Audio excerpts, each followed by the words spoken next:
안녕하세요. 커피앤톡입니다. 오늘도 와주셔서 감사드리고요. 바로 사연 읽어보겠습니다. 안녕하세요. 저는 40대 후반 여자입니다. 얼마 전에 마트를 갔는데 제 아들 또래 되는 여자아이가 자기 엄마의 손을 잡고 장 보는 걸 봤는데요. 그 모습을 보니 나도 딸이 하나 있었으면 얼마나 좋았을까 하는 생각이 들더라고요.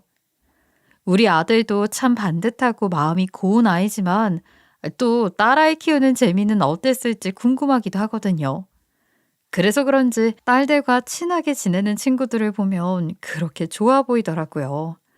아마 제 유년 시절에 엄마에 대한 애정을 느끼지 못하면서 컸기 때문에 그런 것도 있을 거라고 생각이 듭니다. 저는 어려서 엄마와 친하게 지내는 친구들이 그렇게나 부러웠어요. 보통 엄마들은 아들보다도 딸과 친하게 지내는 경우가 더 많잖아요? 딸과는 나이를 먹어가면서 친구가 된다는 말이 괜히 있는 것도 아니고요. 하지만 저희 집과는 거리가 먼 이야기였어요. 엄마에 대한 기억을 말하자면 저희 엄마는 어릴 적부터 저를 정말 힘들게 하는 사람이었거든요. 친구들이 엄마한테 투정 부리는 이야기를 하고 나면 저는 속으로 "보기 겨운 소리 하고 있네 라는 생각으로 비아냥거렸어요. 엄마한테 투정 부리는 건 서로 가까울 때나 가능한 일이거든요. 저에게 있어 엄마는 그냥 가만히만 있어 주었으면 좋겠는 존재, 그 이상도 이하도 아니었어요. 여자들은 아이를 낳으면 자연스럽게 모성애가 생긴다고 하잖아요. 저희 엄마한테는 예외였어요. 저 사람에게 모성애라는 것이 있긴 할까 싶었던 순간이 한둘이 아니었거든요. 저에겐 3살 터울의 오빠가 하나 있었는데 오빠에게도 얄짤 없었죠. 어디 자식한테만 그랬을까요? 남편인 아빠도 엄마를 감당할 수 없었어요. 뭐든지 본인이 원하는 대로 움직여야 했고 본인이 원하는 대로 되지 않으면 온갖 성질을 부리고 옆에 있는 사람의 피를 말렸거든요. 어쩐 사람이 저럴 수 있나 싶었다니까요. 워낙에 물욕도 많은 사람이라 아빠가 벌어오는 돈을 족족 자기 사리사욕을 채우는 데 쓰고 정작 중요한 오빠와 저의 급식비는 나 몰라라 했던 적도 있습니다. 엄마, 이번 달 급식비가 아직 안 들어왔다고 선생님이 말씀하셔서요. 그걸 왜 나한테 자꾸 그러니? 아니 아빠한테 가서 말해봐라. 매번 이런 식이었어요. 아빠도 처음에는 엄마한테 어떻게 사람이 그러냐면서 서로 언쟁을 벌이기도 했지만 그런 게 통하는 인간이 아니었죠. 저는 아빠를 보면서 저런 천사 같은 사람이 어디 있을까 하는 생각을 많이 했었습니다. 아빠는 그만큼이나 싫은 소리를 하지 못하고 남한테 피해주는 일은 더욱이 하지 못하시는 분이었거든요. 아빠나 되니까 저런 포악스런 엄마랑 같이 사는 거라고 생각했어요. 하지만 그 착한 아빠도 나중엔 결국 백기를 들어버리시더라고요. 20년을 저렇게 살았으니 질려 먹을 만도 하셨죠. 저보다도 친오빠가 정말 고생을 많이 했어요. 아들이라는 이유로 더 많이 들들 볶였거든요. 오빠가 엄마에게 당하고 있는 걸 보면 저에게도 불똥이 튀는 건 아닐지 가슴을 졸이는 나날들이었어요.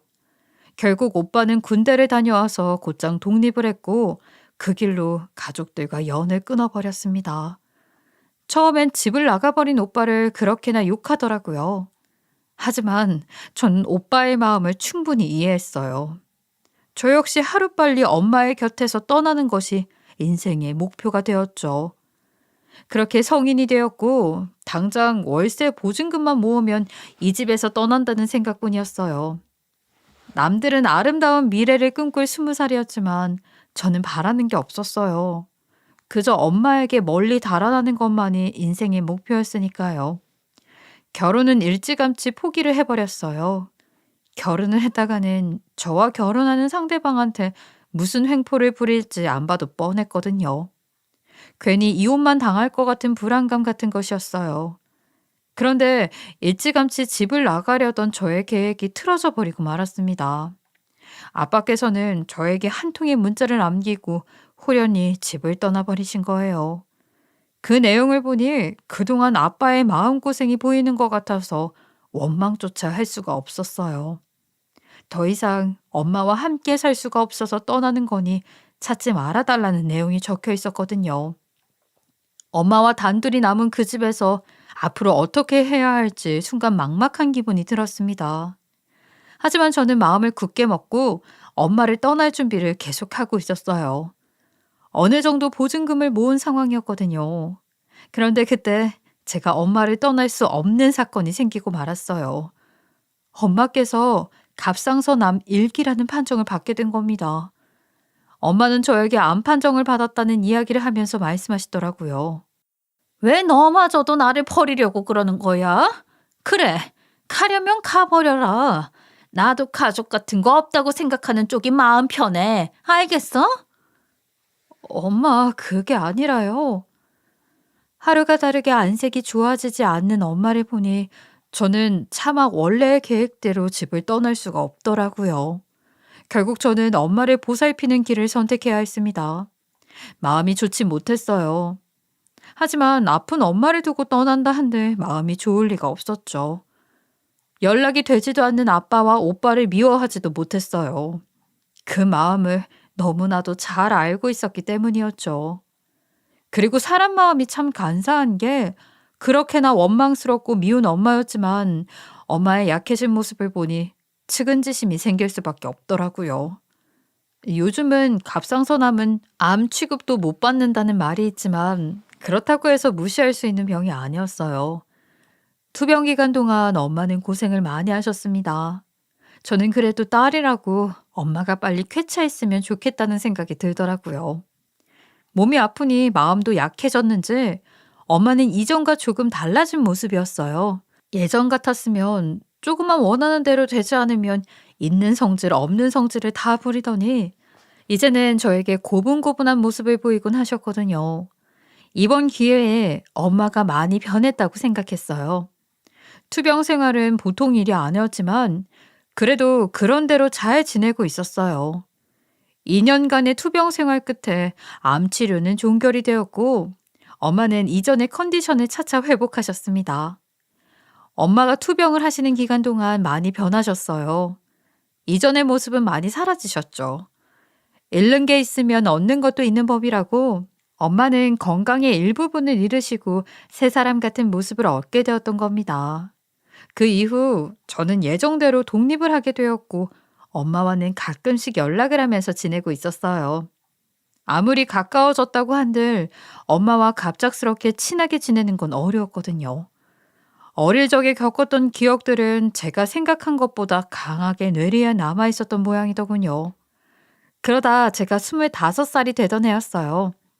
제가 다니던 회사에 새로운 과장님께서 들어오게 되셨는데 사람이 참 좋은 거예요. 그렇게 다정한 사람을 만나본 적이 없었던지라 꽃띠 아가씨 가슴에 봄바람이 일렁이더라고요. 저도 모르는 사이 과장님을 짝사랑하게 되었어요. 하지만 저는 그때까지 남자친구를 만나본 적도 없었고 제가 누군가를 만날 수 있을 거라고 생각을 해본 적도 없었어요. 저 혼자만의 가슴앓이를 하게 되었습니다. 그런데 사람 인연이라는 것이 참 묘하더라고요. 저 혼자만 속으로 좋아하고 있던 그 과장님이 어느 날 저에게 넌지시 고백을 해오는 겁니다. 제가 이 회사에 처음 왔을 때부터 이주임님이 계속 눈에 들어오더라고요. 저는 그에게 고백을 받고 이게 꿈인지 생시인지 구분이 가지 않았어요. 어떻게 저한테 이런 일이 있을 수가 있는 건지 믿어지지가 않았어요. 저에게 고백을 해오는 그를 밀어낼 재간이 없었고 그렇게 저희 두 사람은 인연이 되었어요. 남자친구가 저에게 주는 행복은 드라마나 영화에서 보던 것과는 차원이 다른 행복이었습니다. 남자친구 덕에 하루하루 어떻게 지나갔는지도 모르게 행복함으로 충만했거든요. 그렇게 저희가 만남을 가진 지도 2년이 다 되어가고 있었어요. 남자친구는 저에게 먼저 결혼 이야기를 꺼내는 겁니다. 처음엔 갑작스럽게 청혼을 해오는 그에게 당황을 했어요. 저는 상상도 하지 못하고 있었거든요. 그리고 저는 너무 어릴 적부터 절대 결혼은 하지 못할 거라고 굳게 생각해왔기에 그의 청혼에 혼란스러운 마음이 들었어요. 이런 과분한 사람을 제가 남편으로 만나도 될지 겁이 났죠. 하지만 제 마음 깊숙한 곳에서는 남자친구와 미래를 함께하고 싶다는 마음으로 이미 가득했어요. 그러면서 제게 말하더군요. 난 우리 집에 결혼할 사람이 있다고 말해뒀거든. 부모님이 자기 엄청 궁금해하셔. 당장 결혼은 아니더라도 우리 집에 인사 정도는 드리면 어떨까? 우리 부모님도 자기 부담스럽게 하시진 않으실 거야. 처음엔 제가 그래도 될까 싶은 마음이었어요. 하지만 인사만 드리는 거야 뭐 어떤가 싶어서 저는 남자친구의 집에 가게 되었습니다. 남자친구의 부모님을 보니 그 사람이 왜 반듯하고 좋은 사람인지 단번에 알겠더라고요. 그의 부모님은 너무나도 어질고 선한 분들이셨어요. 자식에게도 부모를 선택할 수 있는 기회가 있다면 저도 이런 부모님과 함께 살아보고 싶다는 마음이 들 정도였어요. 어쩜 그렇게나 말씀도 곱게 하시는지 살아온 세월의 흔적이 얼굴 곳곳에 남아 있었어요. 어머님, 아버님은 어쩜 그렇게나 인상도 좋으시고 선하신지 모르겠어요. 재원 씨가 이렇게 훌륭한 남자인 데는 다 이유가 있었네요. 말도 참 예쁘게 하네요. 우리 애가 어디서 이렇게나 예쁜 아가씨를 만난 건지 제가 다 고맙고 감사하죠. 어른들께서 행여라도 결혼에 대해 닥달을 하시면 어쩌나 하는 생각도 있었는데 그의 부모님을 만나 뵙고 보니 제가 먼저 결혼을 하고 싶어서 안달이 나더라고요. 하지만 저는 걱정되는 것이 한둘이 아니었어요. 결혼을 한다고 하면 상견례도 이루어져야 하는데 엄마께서 이전의 모습이 다시 나타나면 어쩌나 하는 걱정이 들었거든요. 아무리 지금 엄마가 조금 나아지셨다고 한들 사람의 본성이라는 것이 그렇게 쉽게 변하는 게 아니잖아요. 이렇게나 좋은 분들한테 혹여나 해코지라도 할까봐 걱정되는 마음이 앞섰어요. 또 결혼식을 한다고 하면 저는 혼주석에 아빠 자리가 비어 있으니 그것도 신경이 쓰이더라고요.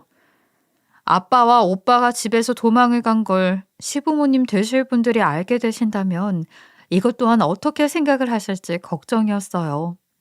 하지만 저의 이런 초조한 마음을 가라앉혀주는 건 남자친구였습니다.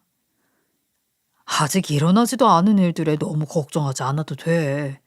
우리 부모님 생각보다 이런저런 일들 많이 겪어오신 분들이라 여간한 일에는 눈도 꿈쩍 안 하셔. 남자친구의 말에 마음이 눈 녹듯이 녹는 것이 느껴졌어요. 우리 둘이서만 잘 살면 그만이라는 말에 용기를 낼 수 있었어요. 그렇게 저희는 결혼을 결심하게 되었고 상견례를 곧바로 진행했어요. 상견례가 이루어지던 날 얼마나 긴장을 했는지 몰라요. 남자친구는 부모님께 저희 집 사정을 슬쩍 귀뜸했던 모양이었어요. 역시나 인자하고 속이 깊은 분들이라 저희 부모님께 난감한 질문 같은 건 하지 않으시더라고요. 그런데 저희 엄마도 웬일인지 시부모님과 예비 신랑에게 다정한 모습을 보이시면서 잘하는 겁니다.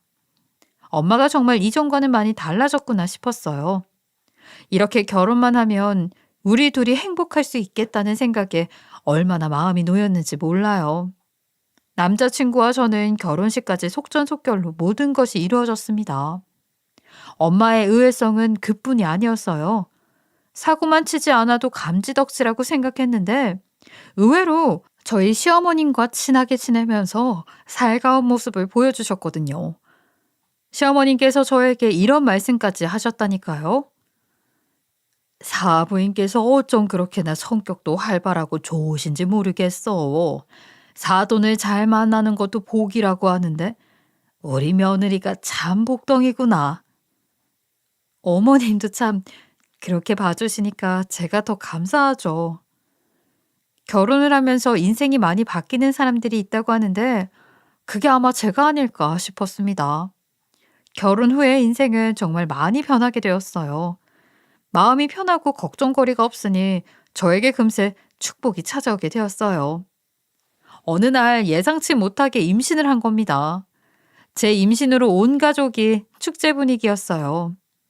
하루가 멀다 하고 시어머님은 먹을 것들을 해서 저에게 가져다 주셨고 엄마 또한 저를 많이 보살펴 주셨어요. 가족들이 양쪽에서 이렇게나 많이 도와주시고 축하를 해주시니 아이 또한 건강하게 태어나 주었어요. 복스러운 아들이 태어났다고 얼마나 기뻐하셨는지 몰라요. 너희들이 이렇게나 잘 사는 것만 봐도 엄마는 배가 불러. 정말이야? 시어머님께서는 특히나 가장 기뻐하셨어요.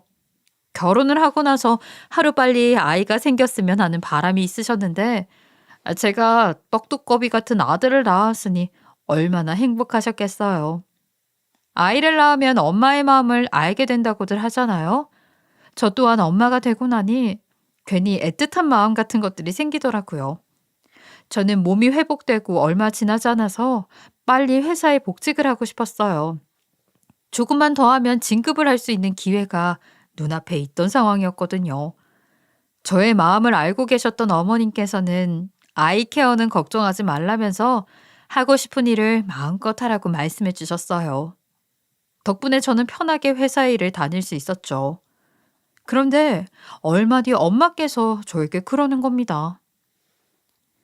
아니, 사부인께서 유겸이를 도맡아서 챙겨주는 중인 거였어? 그런 거면 엄마한테 말을 했어야지. 아, 늙은 양반 혼자서 애 보는 게 어디 쉬운 일인가? 우리가 돌아가면서 맡아주마. 엄마 정말 괜찮겠어요? 무리하지 않으셔도 돼요. 아이, 무리는 무슨. 다른 사람도 아니고 내 손주인데. 엄마는 외할머니가 되고 나더니 이전의 모습은 이제 찾아볼 수가 없다 싶었어요. 진작 저렇게 살았으면 얼마나 좋았을까 하는 생각을 했지만 이미 다 지나간 일을 뭐 어쩌겠나요? 그렇게 친정엄마 시어머님은 번갈아 가면서 우리 아들을 돌봐주셨고 때로는 두 분이서 같이 돌봐주는 날도 있었어요. 두 어머니들 덕분에 저는 마음 편하게 직장 생활을 할 수 있었어요. 제가 참 복받은 사람이라고 생각했어요. 그런데 어느 날인가부터 엄마한테 약간 이상한 낌새 같은 것이 보이는 겁니다. 원체 본인이 원하는 대로 살아오신 분이라 남 눈치 같은 건 일절 보는 법이 없는 분인데 엄마께서 시어머님의 눈치를 보는 거예요. 처음엔 제가 예민하게 반응하는 거라고 생각했어요. 절대 그럴 뿐이 아니라는 생각 때문에 그랬었죠. 그런데 내가 이상한 게 아니구나 하는 생각을 하게 된 일이 있었어요. 그날은 두 분이서 같이 아들을 돌봐주셨던 날이 있었는데 제가 두 어머님께 식사라도 대접을 하고 싶어서 몰래 반차를 내고 일찍 집에 들어갔거든요.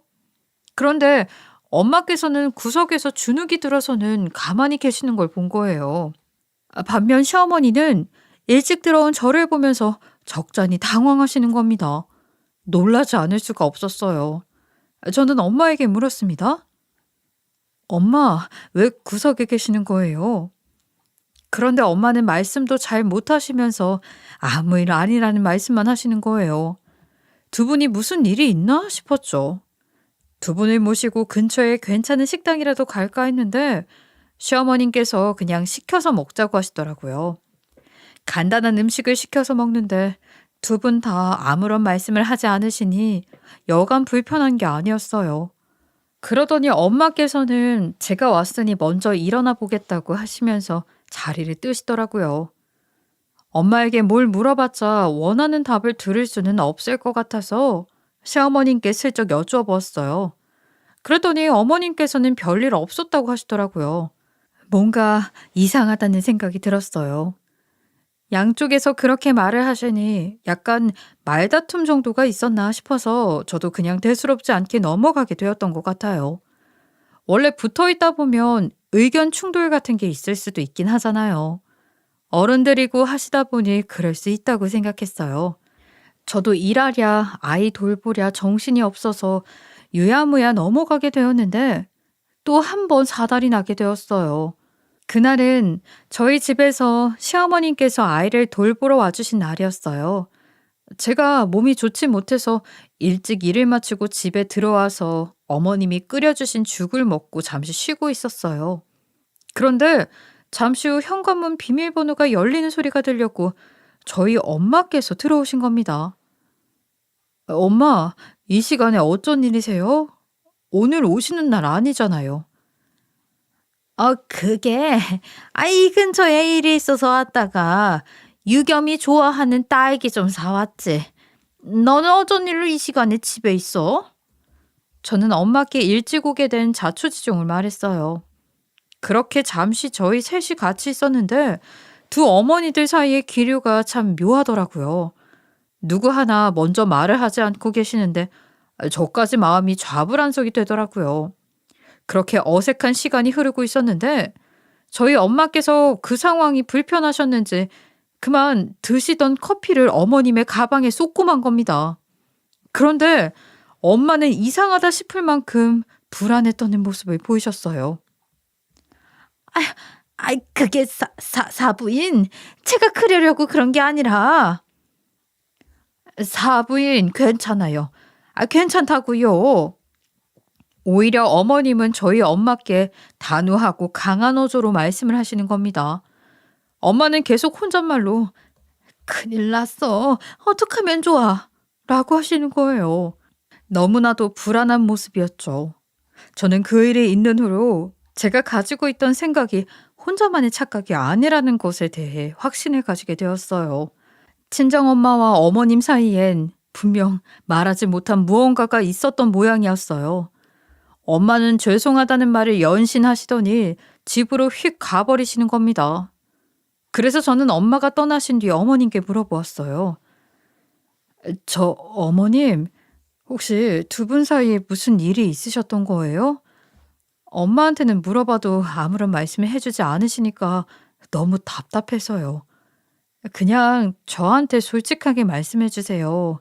지난번부터 이상하다고 느끼고 있었어요. 그런데 어머님은 오히려 저에게 이해할 수 없는 말씀을 하시는 겁니다. 아가, 그러지 말고 유겸이는 우리 집으로 데려와서 보는 게 좋을 것 같아. 사부인이 지금 제정신이 아니야. 저는 그렇게 말씀을 하시는 어머님이 이상하게 보였어요. 어딘가 눈빛에 냉기가 느껴지는 것만 같았죠. 제가 알고 있던 어질고 성심이 좋으신 어머님이 아닌 눈치였어요. 저는 일단 알겠다고 하고 어머님을 돌려보냈습니다. 그런데 그 이후 엄마는 저에게 더 이상 저희 집에서 아이를 봐줄 수 없을 것 같다면서 아들을 친정집에 데려다 놓으라고 하시는 거예요. 그러면서 하시는 말씀이 사부인과 절대 마주치면 안 될 것 같다는 겁니다. 무슨 짓을 할지 모른다면서요. 서로 무슨 일이 있었는지 말을 해주지 않으시니 답답한 노릇이었어요. 하지만 엄마가 저렇게나 극도로 불안한 모습을 보이고 있으니 저로서는 엄마의 편에 설 수밖에 없었죠. 그렇게 아들은 친정집에 데려다 놓게 되었고 그 이후로는 어머님이 돌봐주는 일은 없었어요. 저는 둘 사이에 무슨 일이 있었는지 알고 싶은 마음에 아들에게 물어보고 싶었지만 이제 막 두 돌이 지난 아기가 무슨 말을 할 수 있겠어요. 그저 모든 일이 저 때문인 것만 같아서 가슴을 칠 뿐이었습니다. 일이 뭐 그렇게 대단한 거라고 사이 좋던 두 분을 이렇게 서먹하게 만들었는지 싶었어요. 그리고 엄마의 불안한 모습을 본 이상 저는 친정집에 더 많이 연락을 하면서 지낼 수밖에 없었어요. 제가 전화를 하면 그저 잘 있으니 걱정 말라는 말씀뿐이었죠. 저는 가끔씩 친정집 근처로 외근을 나가곤 했었어요. 그럴 때면 아들도 보고 집밥도 먹을 겸 친정집에 가려고 해도 엄마는 한사코 지금은 절대 오면 안 된다고 하는 거예요. 딸이 내 집에 가는 건데도 엄마가 저런 식으로 반응을 하시니 저로서도 이해하기 힘들었어요. 집 근처에서 전화를 하면 지금 바빠서 오면 안 된다는 식이었죠. 하지만 엄마한테도 말 못할 사정 같은 게 있을 수 있으니 막무가내로 집을 찾아갈 수 없기도 했어요. 그러다 하루는 뭔가 이상한 기분이 들었어요. 그날도 제가 친정집 근처로 외근을 나갔는데 왠지 그냥 집에 한번 가볼까 싶은 생각이 드는 겁니다. 그런데 괜히 갔다가 엄마의 예전 모습이라도 보는 건 아닐까 겁이 덜컥 나더라고요. 긁어부스럼을 만드는 건 아닐까 하는 생각에 차를 돌려 나가려고 하는데 저는 너무 놀라운 걸 봤어요. 저희 집 주차장에 시어머님의 차가 주차되어 있는 거예요. 어머님이 저희 집에 오셨을 리가 만무한데 주차가 되어 있으니 얼마나 놀랐겠어요. 저는 제가 느낀 이상한 기분이 괜한 기우가 아니라는 걸 확신할 수 있었어요. 그렇게 집으로 아무런 예고 없이 들이닥쳤는데 제 눈앞에 펼쳐진 광경을 보고 온몸을 사시나무 떨듯이 덜덜 떨 수밖에 없었습니다. 너무 놀라서 그 자리에 주저앉아 버렸죠. 제가 본 것은 시어머님 앞에서 스스로 개목줄을 하고 있는 친정엄마였어요. 도저히 보고도 믿을 수가 없는 처참하고 기괴한 광경이었어요. 어떻게 이런 일이 있을 수가 있는 건지 어이가 없고 화가 치밀어 올랐습니다. 진정되지 않는 가슴으로 저는 엄마에게 달려가서 그 목줄을 풀어드렸어요. 엄마는 닭똥 같은 눈물을 뚝뚝 흘리시면서 그러시는 겁니다. 너 여기 오면 안 된다고 내가 그러지 않았어. 엄마, 이게 다 무슨 일이에요? 네? 엄마 제발 말씀 좀 해보세요. 엄마는 아무런 말씀을 하지 못하시고 그저 눈물만 흘리실 뿐이었어요. 저는 목줄을 들고 시모에게 달려가서 윽박을 지르며 물어보았어요. 어머님이 지금 저희 엄마한테 이렇게 하신 거예요? 그래놓고 우리 엄마를 제정신이 아닌 사람으로 몰아간 거고요. 아무리 생각해도 이상하다 했어요. 도대체 뭐 때문에 사람을 이렇게 굴욕적으로 괴롭히시는 건데요. 네? 저는 이성을 잃고 시모에게 달려들었어요. 시모 그 악마 같은 인간은 그런 저와 엄마를 한심하다는 듯이 바라보는 겁니다. 그러더니 이러는 거예요. 네가 보기에 저 양반이 지금 제정신이 맞는 것 같아 보이니? 저는 놀라서 시모를 막아섰어요. 저희 엄마 지금 이렇게나 불안해하시고 계시는 거 안 보이세요? 그동안 어쩜 그렇게 두 얼굴로 사신 거예요? 저도 완전 감쪽같이 속을 뻔했네요. 저는 시모에게 목줄을 집어 던지면서 이 모든 상황들을 내 남편과 시아버님에게도 알릴 거라고 생난리를 쳤어요. 이렇게 가만히 있다가는 화병이 나서 돌아버릴 것 같았거든요. 시모는 아무런 말을 하지 않고 그대로 집을 빠져나가는 겁니다. 저는 너무 어이가 없고 황당했어요. 시모가 빠져나가자 엄마는 놀란 가슴을 쓸어내리면서 말씀하시는 거예요. 제가 결혼을 하고 지난 몇 년간 시모가 엄마를 굉장히 괴롭혔다는 겁니다. 듣고도 믿을 수가 없었어요. 저렇게 인자한 얼굴을 하고는 어쩜 표독스러운 짓을 한 건지 말이죠. 모두가 그 순한 양 같은 얼굴에 속아 숨어있던 표독스러운 뱀의 얼굴을 모르고 살았던 겁니다. 저는 엄마를 진정시키고 집으로 돌아가면서 일단 이 모든 상황들을 남편에게 말했어요. 남편 또한 얼마나 놀라던지 몰라요. 자기 엄마한테 그동안 이런 모습이 있을 줄은 어떻게 상상이나 했겠어요. 그리고 저는 남편과 함께 시댁에서 만나기로 했어요. 이윽고 시댁에서 시부와 남편 그리고 제가 만나게 되었죠. 그런데 시모 그 인간은 그 사이에 도망을 간 건지 보이지 않는 겁니다. 그때 시부가 먼저 입을 여는 거예요. 아니 너희들 이 시간에 무슨 일인 거라니? 어? 아니 이건 또 다 뭐고? 그리고 돌린 시선에서는 식탁에 놓여있는 녹취록과 일기장이 눈에 보였어요. 시부는 일기장을 열어보더니 놀라움을 감추지 못하고 그 자리에서 뒷목을 잡으시는 거예요. 그 안에 쓰여있는 내용은 가히 충격이었습니다. 그동안 시어머님이 저희 엄마를 괴롭혔던 게 아니라 완전히 그 반대였던 겁니다. 엄마가 시어머님을 그렇게나 못살게 굴었던 거예요. 시어머님은 그간 있던 일들을 일기장에 하나하나 기록을 해주셨던 거였죠. 엄마는 처음엔 살가운 척하면서 시어머님과 잘 지내는 것처럼 보였다가 점점 원래의 모습을 드러내게 된 거였어요. 제가 친정집에서 봤던 개목줄을 하고 있는 모습 또한 사실은 엄마가 시어머님에게 개목줄은 이렇게 하는 거다 하는 걸 설명하기 위해 본인이 몸소 시범을 보이고 있었던 겁니다. 우연히 저한테 그 모습을 들키게 되었는데도 엄마는 그 찰나의 순간에서도 영악스럽게 기지를 발휘해 눈물을 흘리고는 시어머님을 못된 사람으로 몰고 간 거였어요. 저에게 그 모습을 들켰으니 놀랄 법도 한데 전혀 당황하지 않고 연기를 했던 거였죠. 이 모든 사실을 알고 온 가족이 어마어마한 충격에 휩싸이게 되었어요.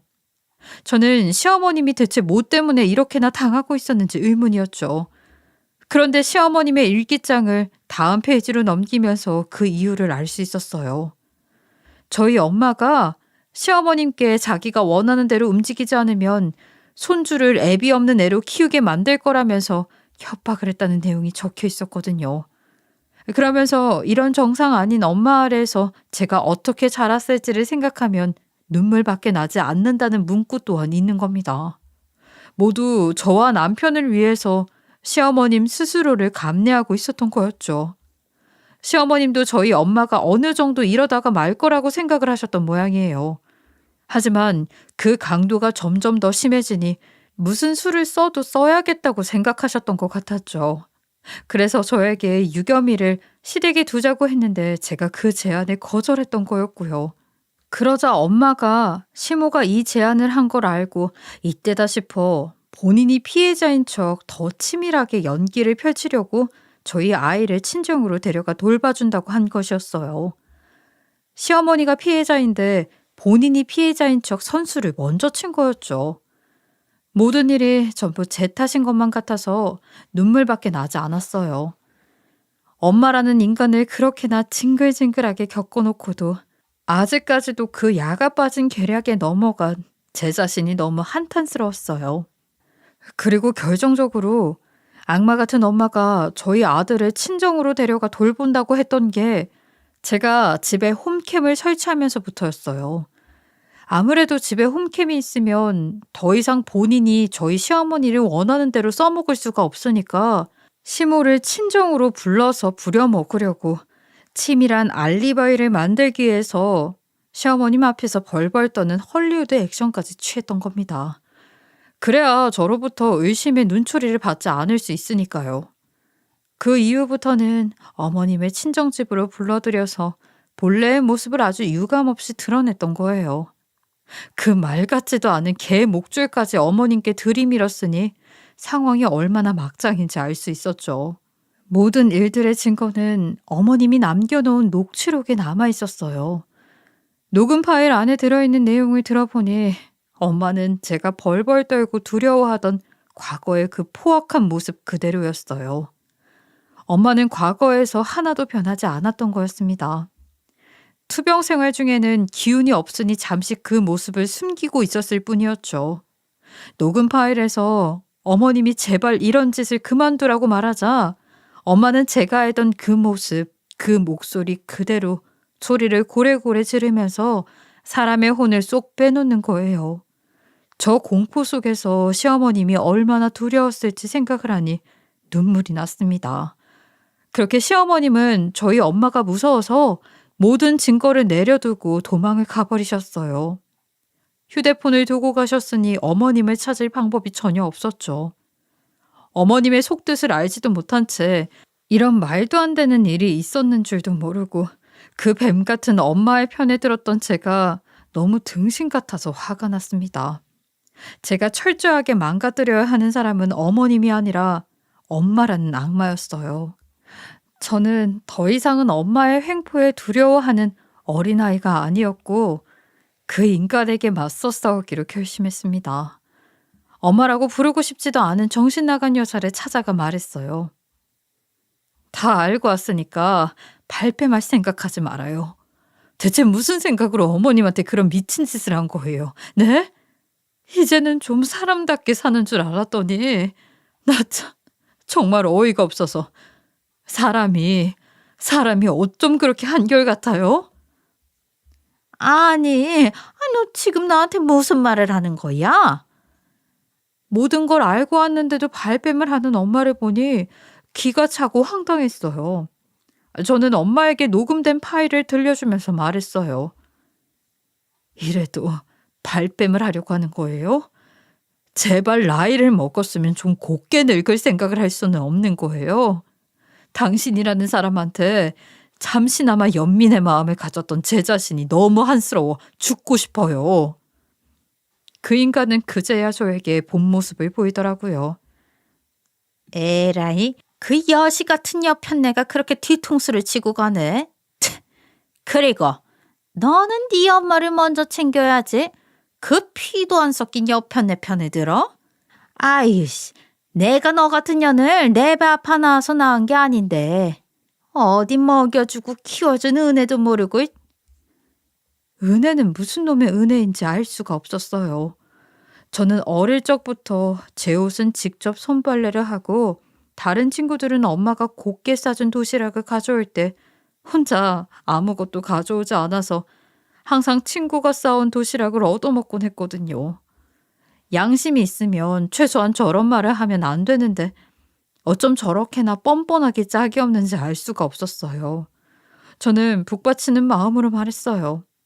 그러니까 아빠랑 오빠가 도망을 가서 지금껏 얼굴 한 번을 안 비추지. 당신 앞으로도 인생 그렇게 살면 안 돼. 알아? 정말 천벌 받을 거야. 그러자 엄마는 분을 이기지 못하고 고함을 지르고 사람의 혼을 쏙 빼더라고요. 그것마저 그대로였어요.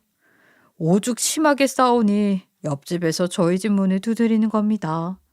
저는 더 이상 그 횡포에 굴하지 않고 맞서 싸우면서 도대체 무슨 이유 때문에 그런 거냐고 말했어요.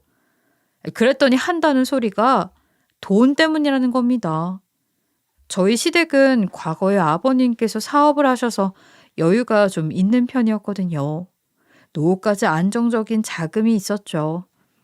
외동아들인 남편이 나중에 그 돈을 전부 물려받게 될 텐데 어머님을 나쁜 인간으로 만들면 나중에 그 돈이 결국 불쌍한 자기한테 들어올 거라고 생각을 했다는 겁니다. 저는 너무 어이가 없고 황당했어요. 아빠와 함께 살 때도 그렇게나 돈돈하면서 돈을 밝히더니 그런 알량한 이유로 한 사람의 인생을 파괴하려고 했던 겁니다. 심지어 어머님이 돈 때문인 거면 제발 그만하라면서 몇 번 쌈짓돈을 쥐어드렸다고 하는 거예요. 하지만 못 살게 굴면 돈이 나오니까 그 악행들에 더 박차를 가했다는 겁니다.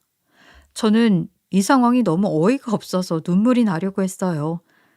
하지만 더 이상은 이 인간에게 지고 싶지 않아서 눈물을 꾹 참고 끝까지 할 말을 하고 집을 나와버렸어요.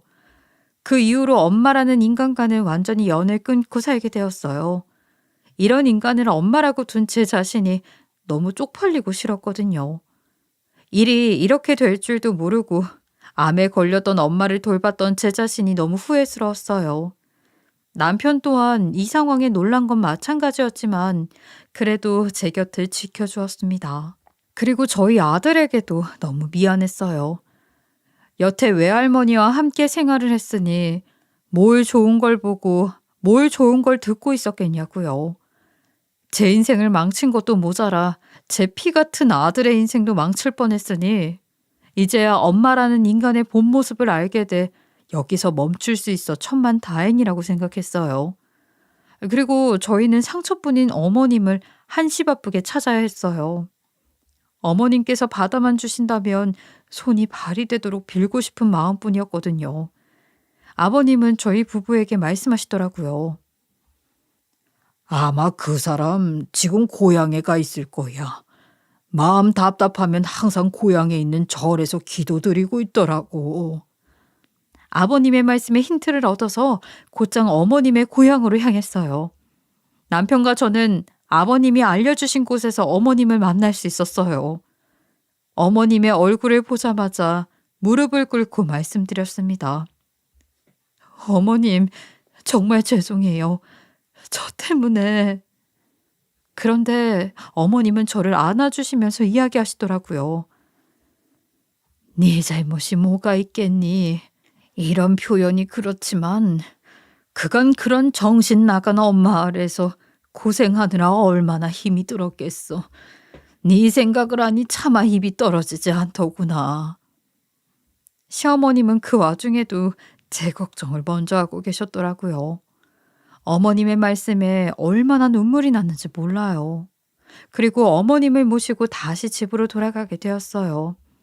저는 마음이 참 복잡하더라고요. 저 하나 때문에 시댁 식구들이 이렇게나 피해를 보신다고 생각하니 죄송스러운 마음이 감당되지 않았어요. 그래서 힘든 결정을 내리고 가족들에게 말했어요. 여보, 그리고 어머님, 아버님, 오래 고민을 해봤는데 제가 이 자리에 계신 분들께 너무 큰 상처만 안겨드린 것 같아서 염치가 없어요.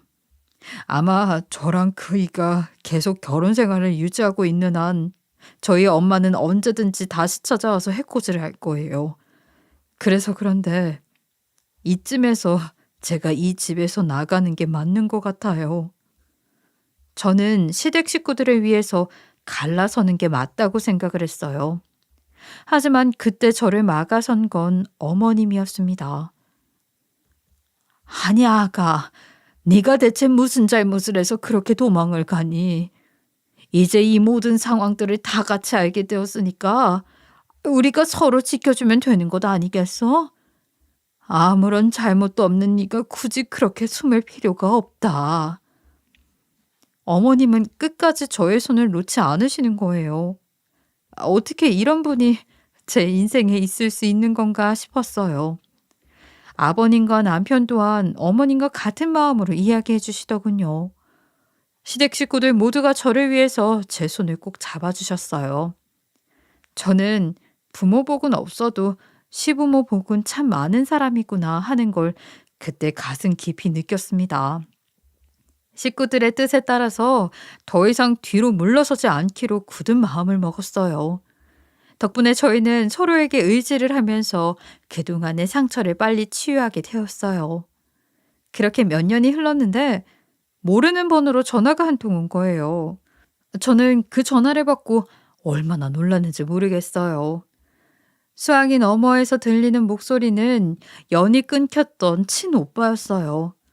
거의 20년 만에 다시 목소리를 들을 수 있었던 겁니다. 오빠는 그동안 바뀌지 않은 제 번호를 기억하고 있었던 거예요.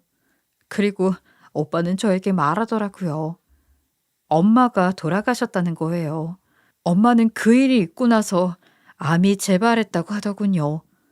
이미 발견을 했을 때는 전이가 걷잡을 수 없이 된 상태였고 시한부 선고를 받게 되었던 겁니다. 그리고 얼마 지나지 않아서 돌아가시게 되었다고 하더군요. 그 소식을 듣는데 마음이 얼마나 복잡하던지 몰라요. 후련하기도 하고 한편으로는 도대체 왜 이렇게 여러 사람을 힘들게 한 건지 원망이 섞이기도 한 울분의 눈물을 한참 흘렸어요. 엄마는 시한부 판정을 받으셨을 때 오빠만 찾고 저는 찾지 않았다고 하더라고요. 저를 자식으로 인정하지 않는다면서 남의 집 가서 남의 집 딸 노릇하고 있는 게 내 딸이냐고 끝까지 저를 용서하지 않고 괜히 낳았다고 했대요. 저는 자식이 아니라고요. 그 말을 듣는데 얼마나 가슴이 먹먹하고 아픈지 몰랐어요. 본인 말대로 본인 배 아파 낳은 자식인데 어떻게 저렇게 이야기를 할 수 있을까 싶더라고요. 내가 전생에 대체 무슨 죄를 저질렀길래 엄마에게 이렇게 내팽개쳐지고 버려졌는지 그냥 제 인생이 불쌍했어요. 그렇게 엄마가 돌아가시고 1년 정도가 지나자 이제야 조금씩 모든 것이 제자리로 돌아온 느낌이 들었어요. 지독하던 싸움이 끝이 났구나 싶기도 했죠.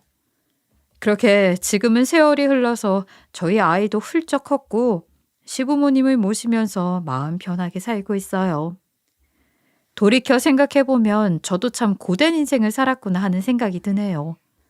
어쩜 사람 인생이, 아니, 제 인생이 참 이런 거지 싶어요. 그나마 좀 위안을 삼는다면 내 인생 말년은 좀 편하려고 그런 건가 보다 하고 산답니다. 저의 이야기를 끝까지 들어주셔서 너무나도 감사합니다. 지금까지 커피앤톡이었습니다. 오늘도 끝까지 함께 해주셔서 감사하고요. 다음 영상으로 또 찾아뵙겠습니다.